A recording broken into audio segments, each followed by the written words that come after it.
இங்கே ஒரு பையனுக்கு உலகத்தில் யாருக்குமே இல்லாத அளவுக்கு பேட் லக் இருக்கு. ஒரு நாள் அவன் வெளியே கிளம்பலான்னு வரான். அது வரைக்கும் வெயில் அடிச்சுக்கிட்டு இருக்கு.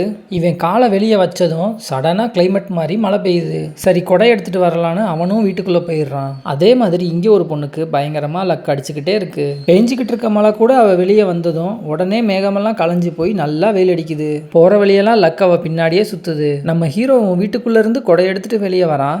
ஆனால் அவனோட பேட் லக்கால இப்போ மழையும் இல்லை வெயிலும் இல்லை, பயங்கரமாக புயல் காற்று அடித்து அவனை அப்படியே இழுத்துட்டு போய் கரெக்டாக அந்த பொண்ணு மேலே இடித்து 2 பேரும் கீழே விழுந்துடுறாங்க. தடவை பார்த்ததும் 2 பேருக்கும் ஒருத்தரை பிடிச்சிருது. ஆனால் நமக்கு தான் அதிர்ஷ்டமே இல்லையே, இவங்க கிட்ட பேசி என்ன ஆக போகுதுன்னு அந்த பையனும் அங்கேருந்து சோகமாக கிளம்பிடுறான். அப்படி அவன் ஃபீல் பண்ணி போகும்போது கால் ஸ்லிப் ஆகி அங்கேருந்து வண்டிக்குள்ளே விழுந்துடுறான். அந்த வண்டி வேகமாக உருண்டு போய் அந்த பொண்ணு மேலே மோத அந்த பொண்ணும் வண்டிக்குள்ளேயே விழுந்துடுறா. இப்போ 2 பேரும் அந்த வண்டியில் வேகமாக போய்கிட்டு இருக்காங்க.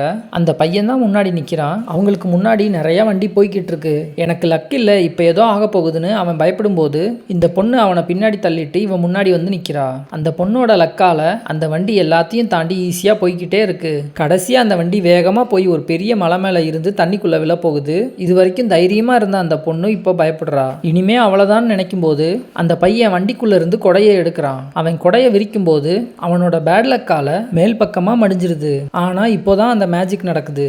அந்த பையன் கையை நீட்டி என் கையை பிடிச்சுக்கோன்னு சொல்றான். அந்த பொண்ணு அவனோட கையை டைட்டா பிடிச்சுக்கிறா. அந்த பொண்ணோட அதிர்ஷ்டத்தால அவன் கிட்ட இருந்த அந்த மடங்கின கொடையும் ஒரு பேராஷூட் மாதிரி வேலை செய்யுது. 2 பேரும் அப்படியே காத்துல மிதந்து போய் சேஃபா பிரிட்ஜ் மேல இறங்குறாங்க.